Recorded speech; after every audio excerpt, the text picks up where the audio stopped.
Hey everyone, Temporal here, and today we are looking at the freshly delivered experimental patch notes. So, with how Blizzard usually does things, we'll probably get all or the vast majority of what we see here on the live client in just a couple weeks. So, let's take a look, see what they gave us, and then I'll give my thoughts as well as speculation as to how it'll affect the meta. That matters a little less now with hero bans for the owl scene. Um, Still matters for tier 3, tier 2. Little less so, but for ladder. But ladder tends to mimic what it sees, so there will be some impact there. And of course, I reserve the right to be wrong. Well, ultimately, I, can make some guesses at what it'll do. I can make this. I, have a very good idea of how things work. The reality is how metas break can be based on what worked for a specific team sometimes. It's not always what is truly actually the best way to play the game on a specific patch that is what ends up happening. But let's take a look at this. So for Baptiste, they went the charge time increase from 0.7 to 1 second. The notes are, though it felt better to use, the previous reduction to Exo Boost charge time resulted in Baptiste becoming a much more evasive target against some heroes. Reinhardt's definitely felt that. Since he already has a strong defensive option in Regenerative Burst and Immortality Field, we're reverting how quickly he can charge the Exo Boost jump. So that's probably good. He's sort of occupied this spot where he jumps between being a flex support and a main support. Like he's closer to a flex support than a main support. And if you sort of understand what defined the main and flex supports, a lot of it, maybe define isn't the right word, but a lot of what you see is the flex supports tend to be the vulnerable heroes, whereas the main supports tend to be the heroes that do a good job of peeling for those vulnerable heroes. So, for example, hey, Lucio has pretty good peel. Mercy has pretty good peel. Zen is pretty vulnerable. Anna is relatively vulnerable. Moira's a bit of an exception. Brig has become more vulnerable, but she wasn't originally that way. But what we're really looking at here is, hey, a person who had 3 abilities that they could defend themselves with, is still at 3 abilities they can defend themselves with. The Exaboost jump, the lamp, though it's really expensive to use that for yourself, and the regenerative burst, which is most of the time going to get used for yourself. And that made him, for a hero that could put out a lot of damage and a lot of healing, not terribly vulnerable. That's why we had a real meta that used BAP plus Zen, because we were able to we'll pretend BAP is a main support. So a little bit more of a nerf here to these, or at least a reversion to these. That's probably going to help. It doesn't change his core design of, hey, being pretty self-peel, pretty hard to take down for a hero that has pretty high impact there, but that's okay. It's probably a good change to see overall. So I'm happy to see that one. Even if he hadn't taken over the meta. He is banned in the current owl rotation, but even outside of that, the meta looked like it had been trending more towards double bubble, where he wasn't really seeing any play. Now, he's still very strong in Brawl, and Brawl was not out of the meta, but it looked like it was before Owl saw its bans trending in that direction. So probably not an overpowered hero, but I don't think this nerf is going to make anyone terribly upset, nor do I think it's going to make him a weak hero.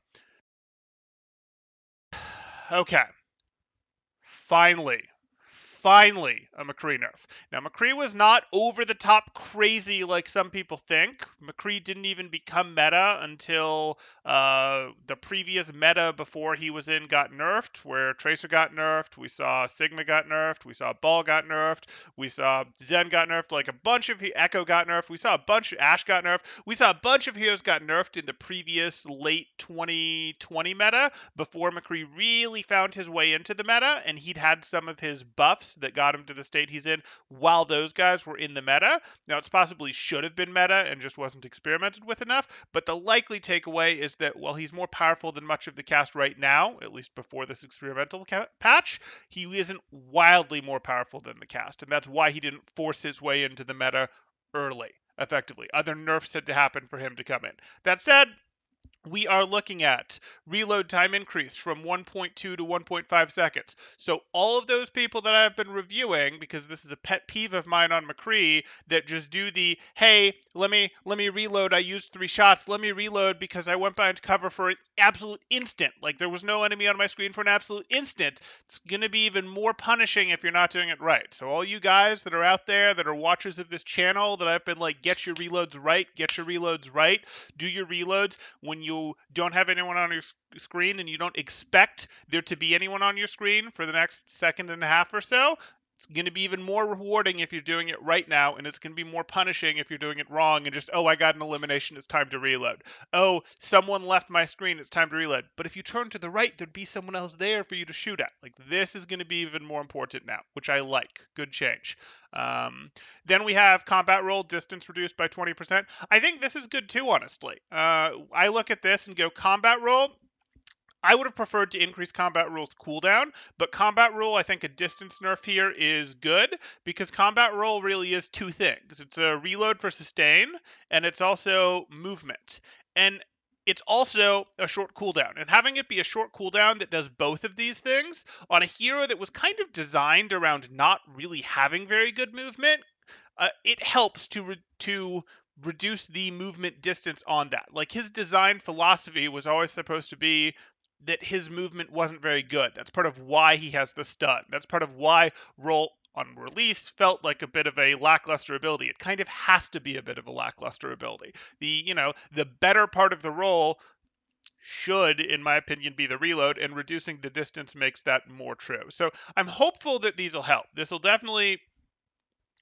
first one will decrease his output because it'll take longer for each reload, and then that may also force his combat roll more into a reload roll because, hey, your reloads take longer, but also his combat roll will be less of a survival tool, less of a, oh, I can use this to get away tool, which I think will help. I don't think that's going to be enough to make it wrong to play Mccree in a, hey, as my team pushes in, I push the off angle way and I try to use my combat roll. If I get pushed, I have my combat roll to help me get out. I think that'll still be correct, but he's going to get caught more often for this, and I think that's a good change. He's also not going to be able to off angle as hard from his team just in the open because, like, oh, a combat roll isn't going to get him as back to his team. So maybe he'll be a little more punishable by organized dive type scenarios. Obviously, single dives are still not likely to work on him as long as he has the extra 25 HP and the very forgiving flashbang. But I like what I see here.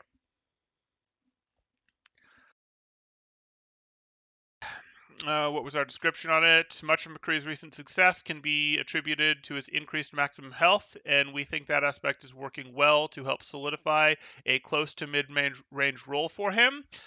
I mean, sort of. The issue that you always run into with him having a close to long-range role is Reaper exists, and he does not have a terrible matchup there, and he's also a hit scan that doesn't lose to divers, and divers have to beat hit scan at close range from a design perspective, but whatever. That's fine. That's fine. We're averting the combat roll distance and peacekeeper reload times as they lead to longer distance flashbang. Oh, that's your problem? You think the reason for the combat roll nerf is so that people can't do super roll flashbangs? It's not a big deal in my opinion. That was an all-in, and it was an all-in that's relatively preventable. Made the burst damage from Fan the Hammer a less costly investment. Yeah, that's true. These are not live yet. These are not live yet, and I haven't gotten to the Zarya nerf, but I'll check it out. Wait, Zarya got a nerf? Really? Oh, that's surprising to me. These are not live. These are on the experimental, but from what we've seen with Blizzard, what this tends to mean is all these, or maybe all but one of these changes will go through in, 2 weeks. That's generally what this means. Okay. Moving on to Moira. Resource regeneration is now 3 times higher while channeling coalescence. That's meaningless. That's meaningless. Resource regeneration is now 3 times higher while channeling coalescence. So the way Moira's gameplay works in the first fight or so is you play her in such a way to get your ultimate, and then you win the fight with your ultimate. This is like if you play her, and you have to, these days you have to be a little careful to not super overinvest your resource or it won't last you to get your ultimate, but like, you play, you get your ultimate, you use your ultimate, and you've won your fight with the ultimate, or you've enabled your tanks to get their ults, and then they win the fight with their ults. Like, being like, now you're going to have full resource again, because that's effectively what this means. You can have full resource at the end of your coalescence as opposed to partial resource, but enough at the end of your coalescence. This is almost like I don't really like this. Like, this is further encouraging a get to your coalescence, get to 0, then coalescence type thing, which is fine. You wanted to time it already so that you got your coalescence quickly, you used your resources, you didn't run out of resources before you coalesced, and then you did that, and this is like now you're going to almost for sure have max or close to max resources when you're done with coalescence, which is fine. But like if you didn't win with the coalescence, you're really doing something wrong. I don't think this change is going to matter very much. I just don't care about this change, to be perfectly honest. Many channeled ultimate abilities automatically reload the hero's weapon as they're locked out from reloading for a short time. The new regeneration rate will refill about half of Moira's biotic energy resource over the full duration of coalescence. I don't think that'll matter. This doesn't fully refill her energy from empty, as it would be unfortunate to lose that portion of her gameplay if players were able to fully cycle between ultimates with healing alone. I really don't think it'll matter. You should be winning the fight with Coalescence. And like it's the first Coalescence is the one that matters, to be perfectly honest. Yes, there's future fight Coalescences where you like start the fight with 40% ult charge and your resources in place, but I don't think this is a big change at all. Life stealing amount increased from 30 to 35%. We have played with this number so many times.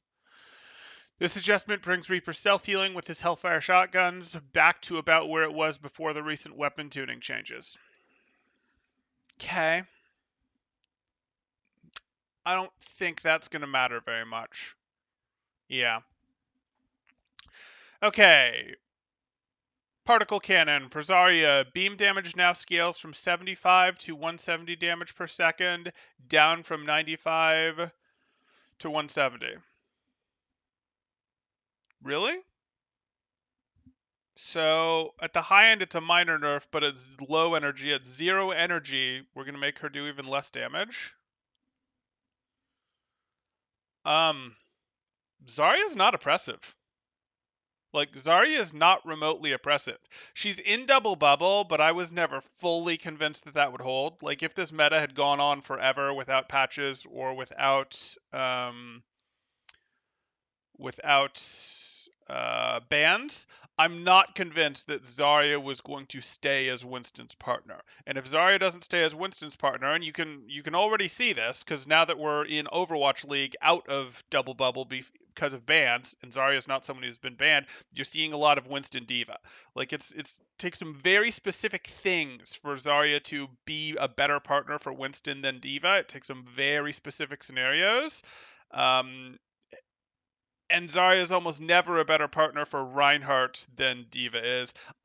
Zarya just doesn't need more nerfs. Like I'm not even convinced that the last nerf to Zarya's energy maintenance made sense. This one is silly. And this is also going to mostly be punishing bad Zaryas. Like, it hurts Double Bubble a little bit at the beginning, but mostly this is going to be punishing Zaryas who are low on ladder by making her even worse. Because you guys can see the top end difference of 170. Yeah, it's 170. It's the same. The top end. It's the low end that it's hurting more at. That is a bit of a shame. I don't think Zarya is oppressive at all in organized play, and she's not. I don't think she's even close to the best off tank in organized play. And I also don't think she's particularly. I don't think she feels bad to play against on ladder in lower level stuff either. Like I don't. She's not a hero that gets a lot of complaints, to be perfectly honest. This is a weird one. Let's read. Zarya's base damage wasn't adjusted after the beam hit detection changes a while back, but she wasn't seeing much use at the time either. Now that she has a more dominant presence in a variety of team compositions. What? I'm gonna have to go talk to a stats guy who's like scraped all of the data to figure out where this is coming from, because this is not true in organized play. This is not true in GM. Is she dominant? Is she dominant in plat and silver? Like, I review them and they're not. They're fine, but they're not dominant. We're looking at reducing her beam's average damage, though the maximum damage, the same maximum is still achievable. That's not a good change. She already has to use both of her bubbles basically every fight to keep her damage relevant. Like, and she has to use them early in each fight to keep them relevant. Um, I I wholeheartedly object to this change. Okay, so I'll talk about these from a what do they mean perspective, like what does this potentially mean to the meta perspective in a second. Let me first catch up with chat here. Remember, if you guys are enjoying the content, please do like and subscribe, as that helps out quite a bit. Um, wow, another Zarya nerf. Yeah, okay, yeah, I'm on the same page. Uh, Okay, cool. Just wanted to know if I need to make a video yet. I have some time to ponder. There you go. There you go. Uh, Remember that monster that was 50% lifesteal when 222 first happened? Oh, yes, I do. The Zarya change does not matter. Zero energy Zarya is such a rare thing, but I don't understand. I don't know how this works the whole way through. Like, I know the bottom ends, Zarya, zero energy Zarya doesn't matter for real play, but like, why are you making a nerf? Why are you, how shall I say this? If you're Blizzard, why are you going, hey, Zero Energy Zarya doesn't exist in good Zarya play, so why are you nerfing Zarya at the bottom of the ladder? Is Zarya oppressive at the bottom of the ladder? But also, we don't know how this goes through. We know that what the top end and we know what the bottom end looks like, but we don't have a perfect grasp of, okay, well, what about 60 Energy Zarya? Because 60 Energy Zarya is absolutely a thing in Double Bubble. Because you're not running around with 100 energy constantly in Double Bubble. You're more often running around with like 80 to 60 if you're doing it right. It's not like Brawl where she regularly is running around with 100 to 80. So, like, how does she look when she's at 60 energy right now, at 65 energy, etc.? Or not right now, but in this patch.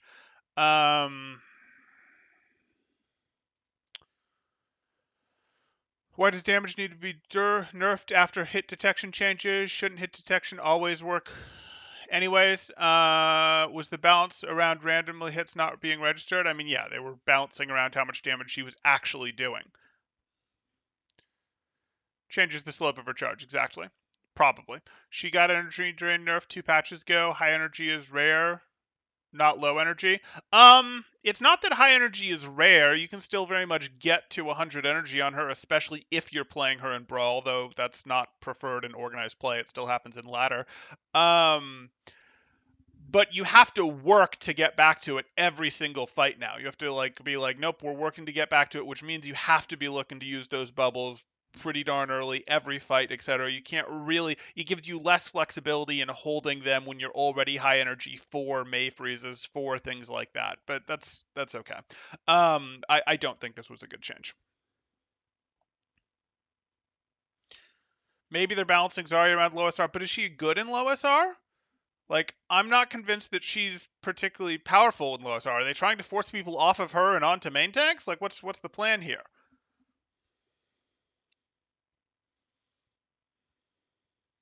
Maybe in low elos when she's fully charged, she's scary, but the low end damage doesn't make sense. Right, I'm with Blah on this. Do you know stats people that you can just talk to? Yes.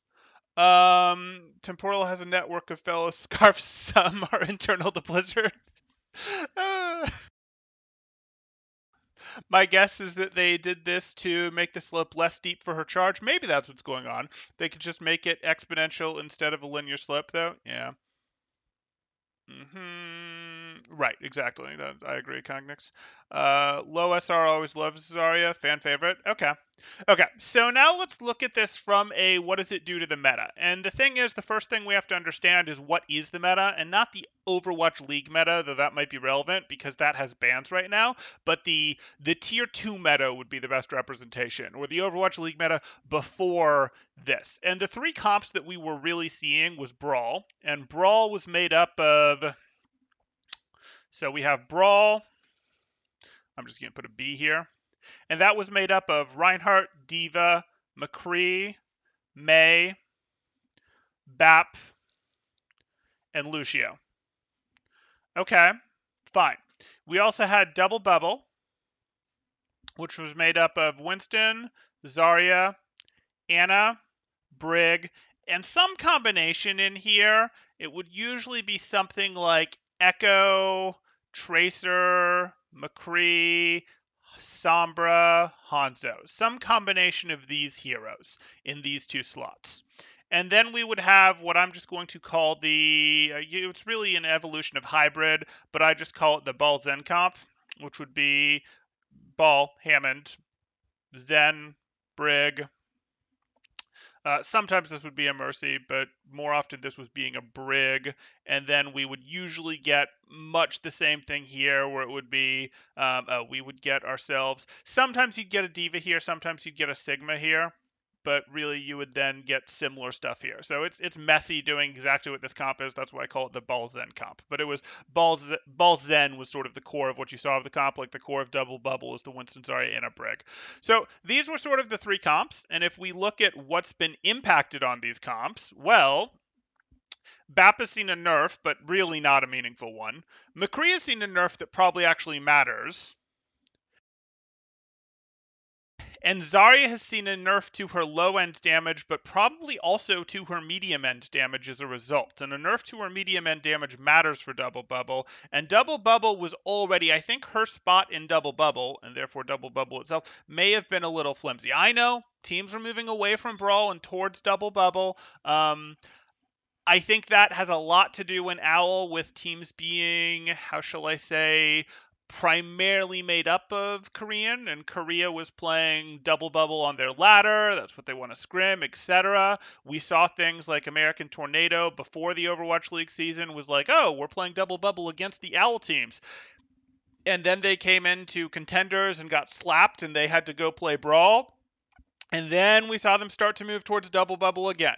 And we saw Owl go, oh, well, maybe we should play some Brawl. And then we started to see them move more towards Double Bubble again. So I don't know how much of this was really Brawl's better, Double Bubble's better. I think there was some desire to play Double Bubble, I think there was a greater desire to play Double Bubble than the numbers may have actually than its success may have actually warranted. I think some of that had to do with comfort, etc. But you know what? That's some of that had to do with comfort. Some of that had to do with, oh, look at these fun heroes we get to play. But I'm not too worried. Regardless, the point is we were heading towards Double Bubble. We're seeing nerfs to Zarya and to Mccree and Bap. Mccree and Bap, both big important roles in Brawl. Obviously, Mccree had, been replaced by Sim, by Dallas in their Brawl at one point, but Mccree still had to exist for that comp to work. So a nerf and a meaningful one. Not an overwhelming one, but a meaningful one to Mccree.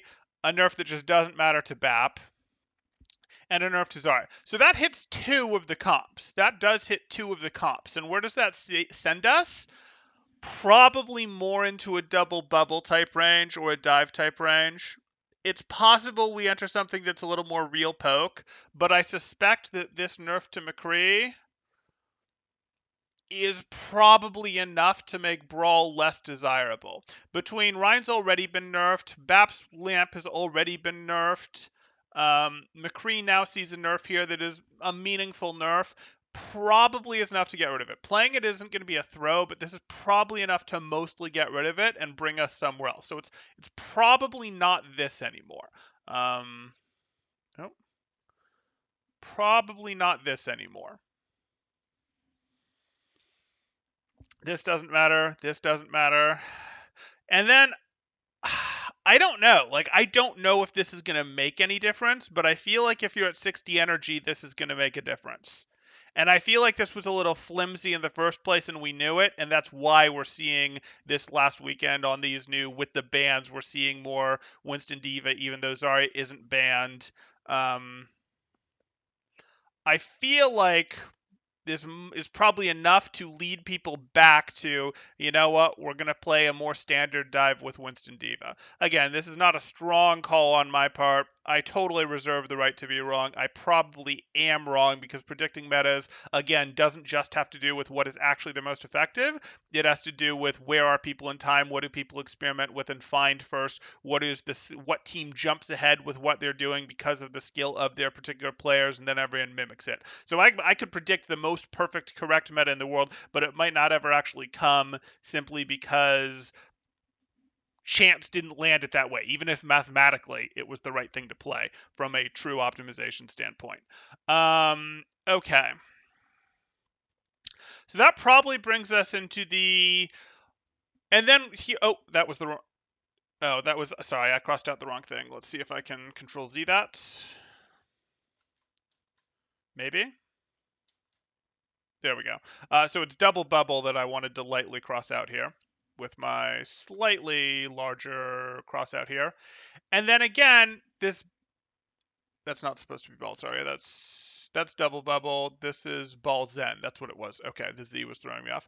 Um, and then I think this isn't going to last either. I think we're just going to go back to Winston Diva. To be perfectly honest, I look at this and go, we're probably in a Winston Diva. Is there anything here that makes that not work? I don't think that does it. I see, yes, it's a Reaper buff. I don't think that does it. Diva becomes a better choice when Reaper's strong anyways than Zarya. Um, yeah, I would guess we'll see something similar to what we've seen in Owl. Not actually similar from a DPS line standpoint, but I suspect that what we're going to see is something more divey or more pokey. And probably not a Zarya divey pokey. Probably either a Ball Diva, Ball Winston, or Winston Diva type thing. You could end up in a poke scenario where you're going like a Ball Sigma again. But I think we're going to be looking at something either divey or pokey right now. We're not going to be looking at brawl, and I don't think we're going to be looking at the double bubble anymore either, which is really an ult comp more than a dive comp. That's probably where I am on this. So we're looking at like a. Then if we think of where the heroes are, we know Echo is strong. Mccree getting weakened a little bit is a big deal. Mccree getting weakened probably shouldn't bring in stronger poke though. Like Mccree getting weakened and Howie was weakened doesn't really make Widow or Ashe any stronger, so probably dive heroes. Probably. Dive heroes will more be able to punish him when he's off on his own. He won't be able to off angle as much, but him not off angling as much potentially makes other poke heroes stronger. Yeah, I think we're going to be looking at some sort of dive poke thing. Okay, cool. Okay, let's catch up on chat again.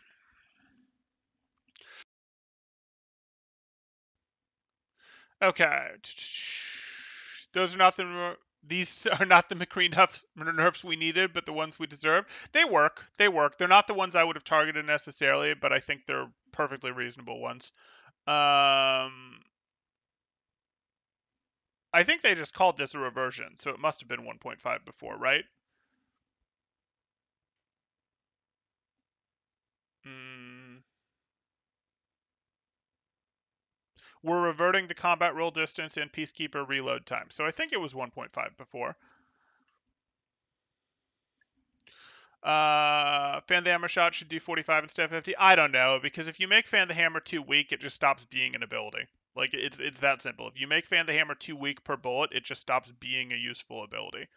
Um, no fan or stun nerf, Reaper buff, Zarya nerf. Why Blizzard hates tanks? I mean, at least Mccree got nerfed. It's pretty much my take on that. Or damage nerf. It's still a damage nerf to Mccree though, because it's going to a longer reload is a total pressure nerf to him.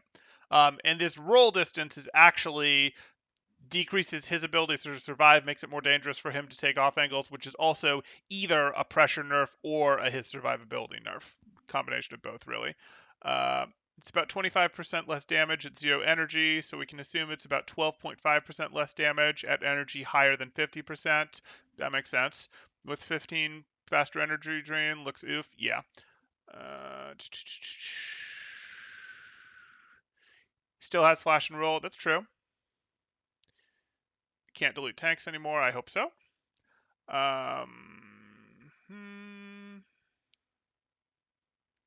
I don't think this makes a difference for Kree. I think you're mistaken. Unless you mean in a specific matchup, I think this makes a difference for Kree. I don't think it's like a huge difference for McCree, but I think this makes a difference for Kree.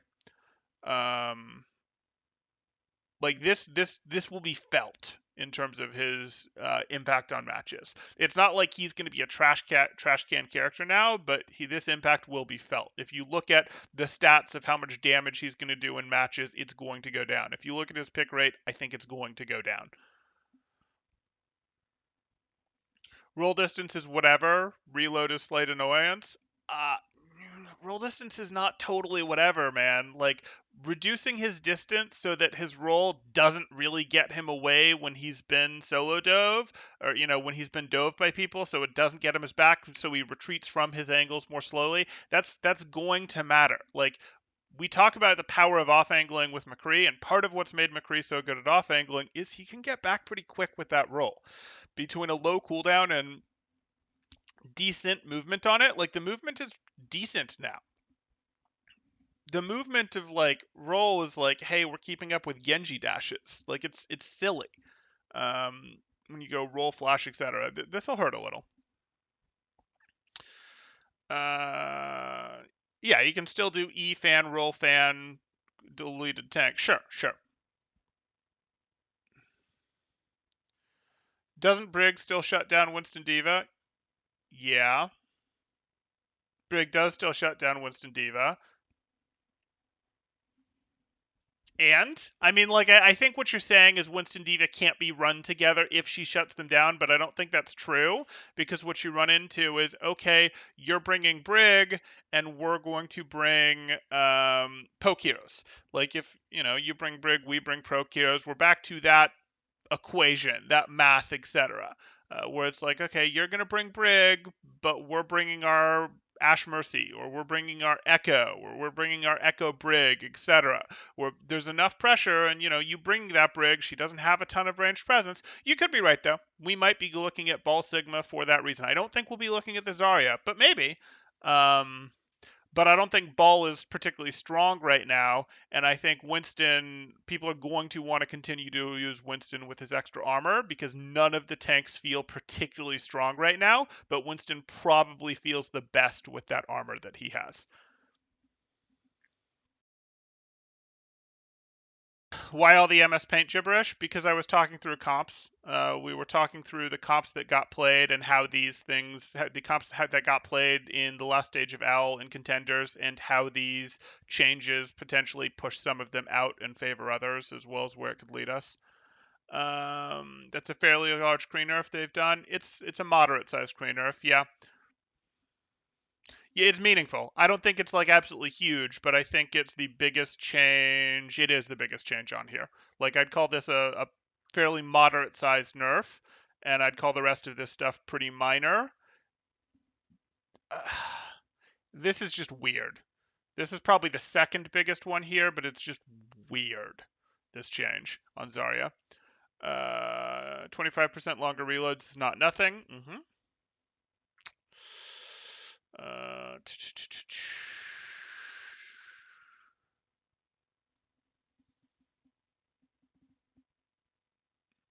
Why not Orisa Sigma?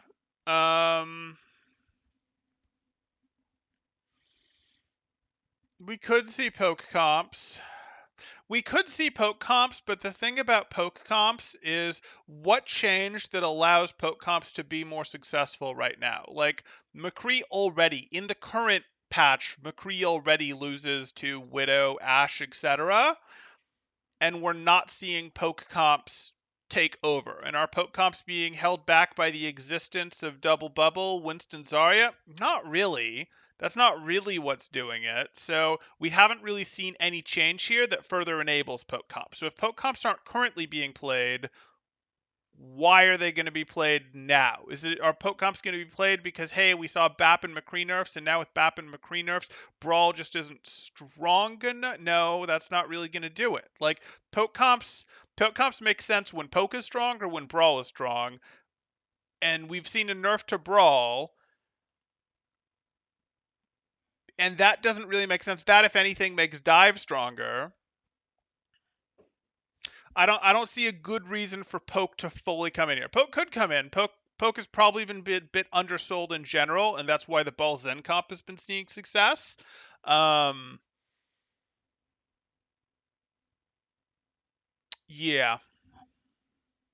Orisa Sigma could see play. My problem with Roll is I could get Roll Flash Fan the Hammer combo from a 1v1 at a distance where he's hard to deal with. Yeah, I know. He could cover too much distance, and this nerfing his distance on that will help a little bit.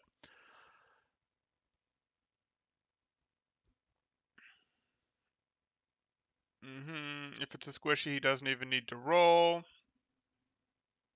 Really annoyed by the red text? Oh, well, the red text is gone now. I erased it for you. I'm sorry that you were annoyed by that. You give this patch a D minus. I don't know that I can give it a D minus when Mccree got nerfed. Like, I know you don't think these Mccree nerfs do what they need to, but like he did get nerfs. He did get nerfed at least after having been left alone. Like, what do you give the last patch if that's the case? Because like he was a bit of a, oh my goodness, this guy feels oppressive and has for a while in the last experimental patch that we got, and he didn't get touched. So what do you give the last patch if you're giving this one a D minus? Uh, Isn't the Zarya one fine?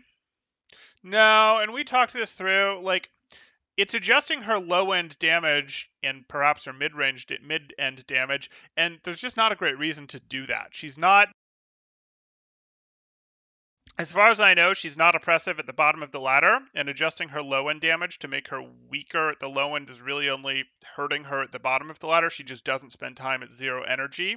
At the top of the ladder and in organized play, and her top damage is the same. Now, it's going to potentially hurt her in the mid a bit, but I don't think she needed to be hurt. She's not an amazing off tank right now. Like, yes, she has her niche in double bubble, but when even in Overwatch League where she's not banned, but other heroes are, she's not really seeing as much play right now. You're seeing a bit more in terms of Winston Diva type stuff. You're seeing a bit more Winston Diva, Echo, Mercy, even Soldier sometimes type stuff. Anna's the hero I missed there. Though that Soldier spot is flexible. And some teams are doing things like we're just going to run the regular comp, the Brawl comp with an Orisa. We have seen some of that too. Okay. Uh,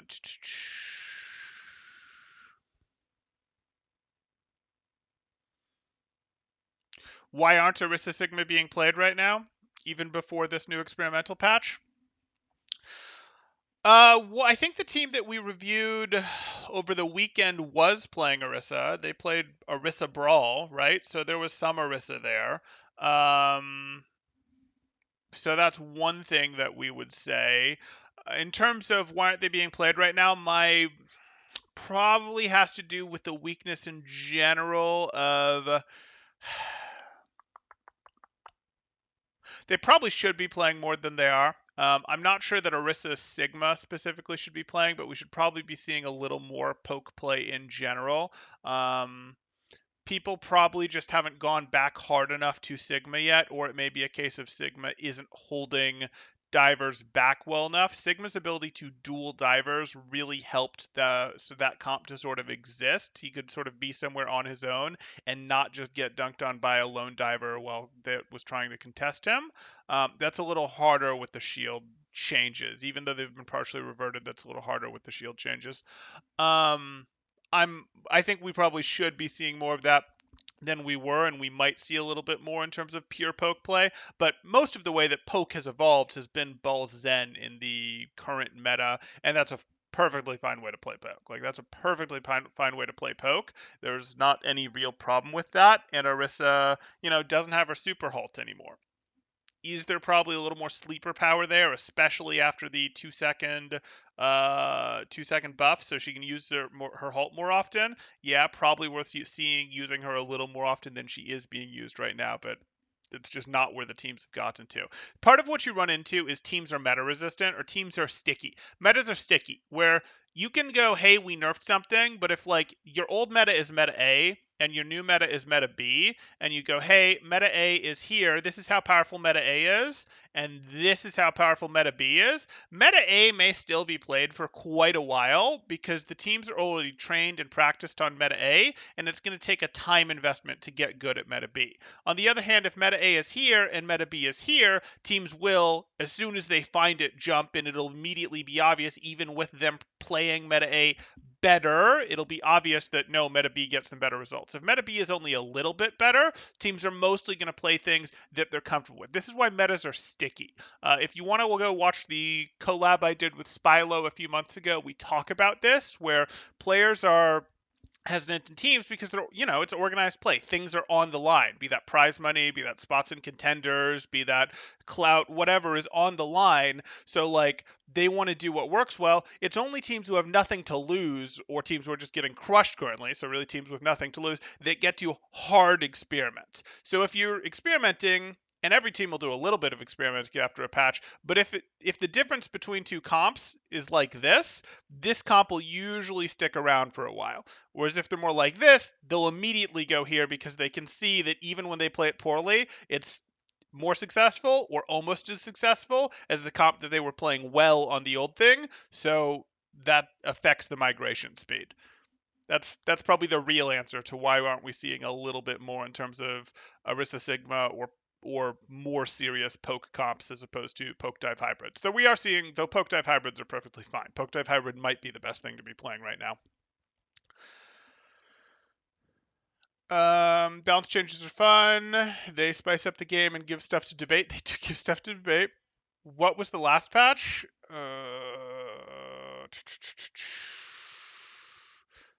Can I see it from here easily? The previous patch was this one. Yeah, the previous patch was this one where Bap got the meaningful nerfs, Diva got the silly call mech damage, Duplicate got the health nerf for when she comes out. We had cooldown reductions of 2 seconds on Biotic Orb and Halt. Reinhardt lost his extra armor health. Hog got a buff, and Sombra didn't actually end up getting both of these. She only got the movement speed, if memory serves. Seems like most of the high level players just hate Orisa. I don't think it's all just high level players. I think most players don't particularly like playing Orisa. They feel like they get sleepy when they play Orisa. I think that's unfortunate, but it's the case. The Spylo video was awesome. History of Metas was cool to hear. Glad you enjoyed it. 50 armor Rhine nerf and weird Diva buff. Yeah. Yeah. It was a buff revert. Calmo Mech still makes me as mad as a lamp does Samito. Fair enough. Okay. I think we've covered it here, so I'm going to go ahead and call this one here. Thanks, guys. Temporal out.